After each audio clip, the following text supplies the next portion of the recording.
Hey, everybody, what's going on? This is Jamie Dawn, your professional psychic advisor, success coach, evolutionary revolutionary.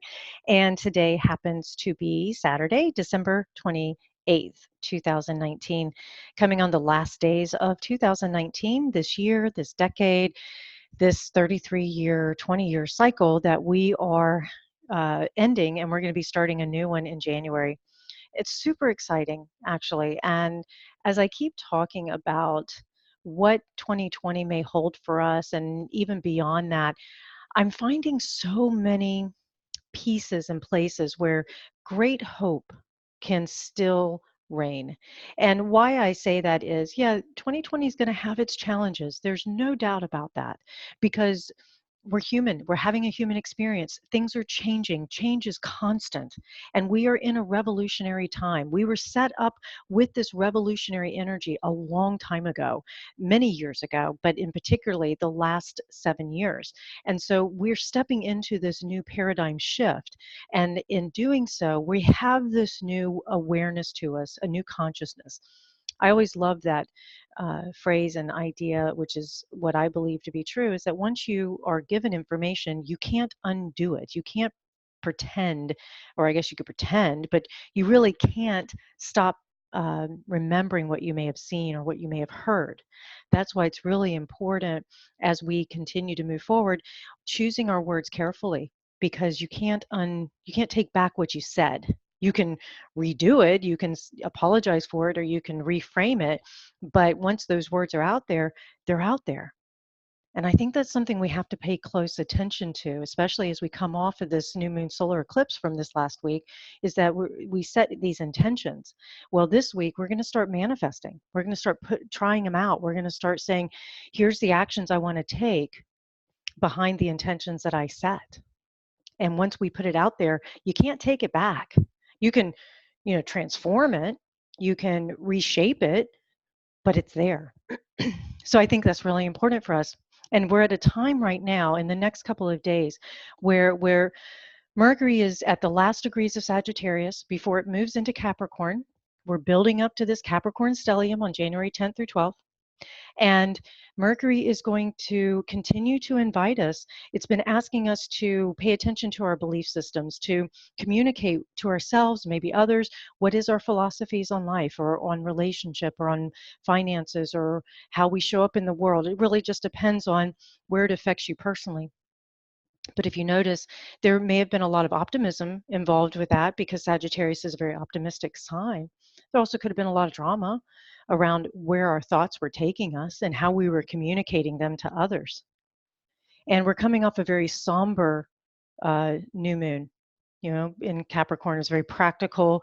A lot of people are reporting, myself included, that there were moments on Christmas, the day after Christmas on the 26th, where it just sort of felt blah. The energy levels seemed to drop or it became more serious.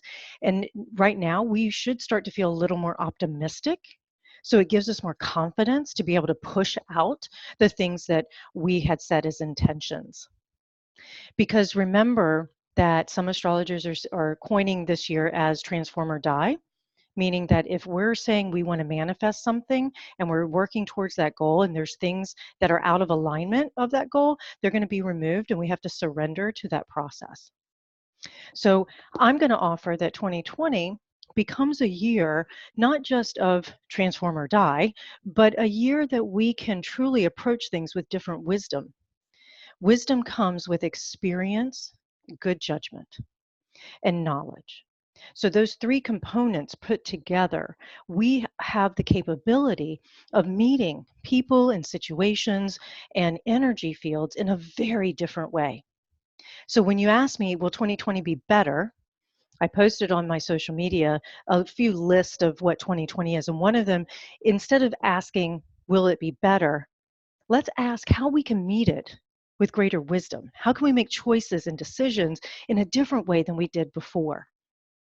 So if your intention is to be more authentic and a situation comes up and you need to communicate your authentic self, the invitation, and this week we'll get practice where we stop and we check in and we say, this is what I'm feeling inside. This is what's happening inside of me. And what I need in order to have the next experience is this. And we communicate where we're at. what I'm feeling is this, what I need is this, what my boundaries are. Because, guys, we're not mind readers. Yeah, we can pick up subtle thoughts and feelings. There's no doubt about that.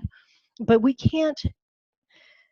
I'm cautious of anybody who says they can totally read somebody's mind because there's those private thoughts and our thoughts move so fast. So I'm just offering the invitation that instead of trying to read somebody's mind or ask somebody else to read your mind, give them the information that would benefit them so that they can consent to how they want to react or respond to it. And in doing so, you're creating a partnership, even if it's not a conversation you want, even if it's a negative experience, you're at least offering the information. You're not responsible for the outcome. Okay. So, also this week, not only do we have Mercury moving into Capricorn, as a matter of fact, it moves into Capricorn tomorrow, but we've also got the moon moving into, it's in Aquarius now, to move into Pisces and then into Aries, all being set up for a full moon in Cancer that's coming on January 10th.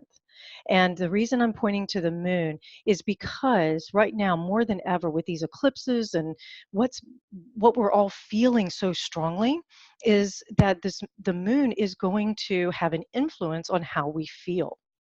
And so the moon's going to keep moving through the signs throughout this week, and including it's going to be making some trines and quincunxes to Mars, who is moving out of Scorpio in its dignified position, its home position. It's going to be moving out of Scorpio on the 3rd of January and into Sagittarius. And Mars in Sagittarius is going to want to force these beliefs and these ideas and these feelings, with that moon being influential, especially when it's trine in Aries, that Aries moon trining Mars in Sagittarius. We may become very forceful about what we want and what we need. It also can be a great motivator to be able to implement these New Year's resolutions or these things that we say we want to change in our lives. I would utilize this week really, truly for taking action and doing it in a conscious and kind way. And as I like to say, if you can't be kind or you can't be fully compassionate, at least be gentle with each other, right? Because I know that it's a practice and it's not a perfection, and it takes time to build that up.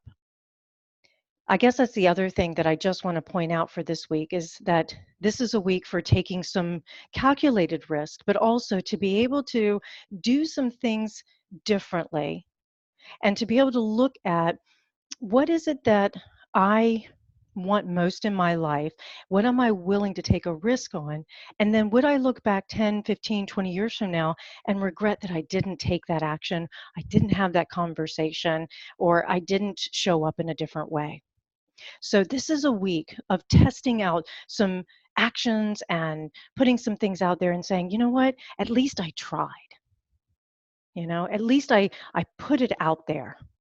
So I can't regret. I can't say that I didn't at least have some clarity. I'll get some clarity around it, whether I want to keep going that direction or I want to keep having that conversation or not.